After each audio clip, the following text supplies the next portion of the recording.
దేవుని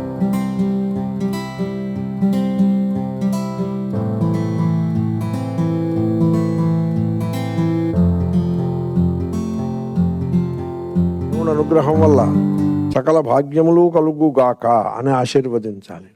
నేను అలాగే ఆశీర్వదిస్తా ఎవరైనా ఆశీర్వదించమంటే. మీకు సకల భోగభాగ్యములు కలుగుగాక అని ఆశీర్వదించకూడదు. ఎందుకంటే భోగ అనే మాట పెట్టారంటే వాడు రోగిష్ఠివాడు అయిపోతాడు. వాడు రోజు భోగాలు అనుభవించడం మీ ఆశీర్వచనం పుణ్యమా అని వాడు రోజు భోగాలు అనుభవిస్తుంటే వాడి బ్రతుకు ఏమవుతుంది? దుఃఖమయమైపోతుంది. కాబట్టి భోగము అది శోభ కాదు, భోగం మంచిది కాదు. శ్రీకృష్ణుడి గీతలో చెప్తాడు, ఈ భోగాల వెంట పడకరా, సో పాడైపోతుంది అని చాలా స్పష్టంగా చెప్తాడు. నాకు వాక్యం గుర్తు రావట్లేదు. ఏ హి సంస్పర్శజా భోగా దుఃఖయోనయ ఏవతే గీత ఆద్యంతవంతః కౌంతేయ నతేషు రమతే బుధ. అర్జున, ఈ భోగాలు ఉన్నాయి, వీటి మానవులు పొందే సకల దుఃఖములు ఈ భోగాల నుంచే వస్తున్నాయిరా. బుద్ధిమంతుడు, బుధ అంటే బుద్ధిమంతుడు ఈ భోగముల యందు ఇష్టపడ్డాడు. రమతే అని శ్రీకృష్ణుడు ఇప్పుడు వీళ్ళు ఏం చెప్తారు? శ్రీకృష్ణుడికి చెప్పన్ భోగ్ అని చెప్తారు.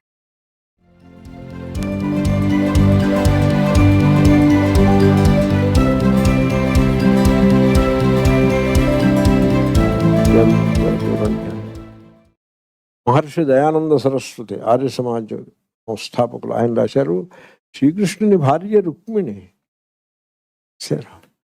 శ్రీకృష్ణుడు మనలాగే ఒక హిస్టారిక్ పర్సన్. ఆయన భార్య పేరు ఏమిటి? రుక్మిణి. సో ఆ వసుదేవుడు, ఆయన తండ్రి వసుదేవుడి బావమరుడు ఒకడు ఉన్నాడు, అతని పేరు రాయణ. ఆ రాయణుని భార్య పేరు రాధ. అంటే శ్రీకృష్ణుడికి మేనత్త వరస ఏదో అవుతుంది. వీళ్ళ తస్సదీయ శ్రీకృష్ణుడిని రాధకి కనెక్ట్ చేస్తారు తప్ప, అరే రుక్మిణిరా,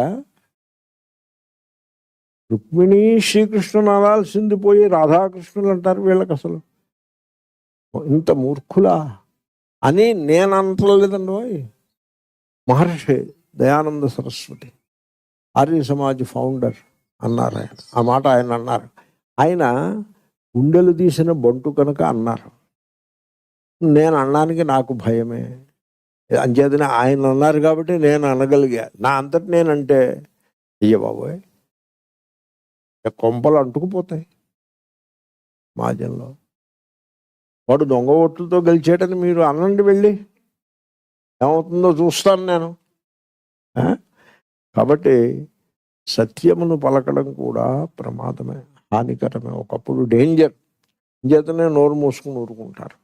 సాక్షి అంటే అలా చూస్తూ ఉంటాడు. సర్వము చేసేవాడు, భోగించేవాడు సాక్షి కాదు. దేవుడు సాక్షి, ఆత్మ సాక్షి తప్ప చేసేవాడు భోక్త, కర్త చేసేవాడు.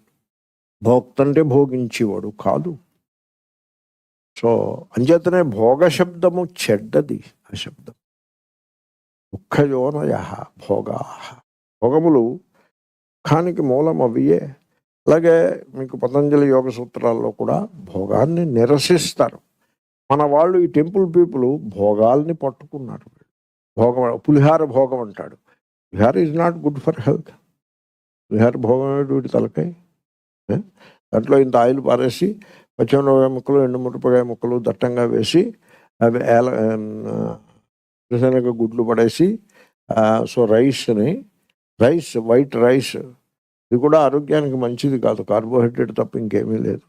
ఆయిల్లో దాన్ని గట్టిగా వేయించి వడ్డిస్తే రుచిగా బాగానే ఉంటుంది భోగం.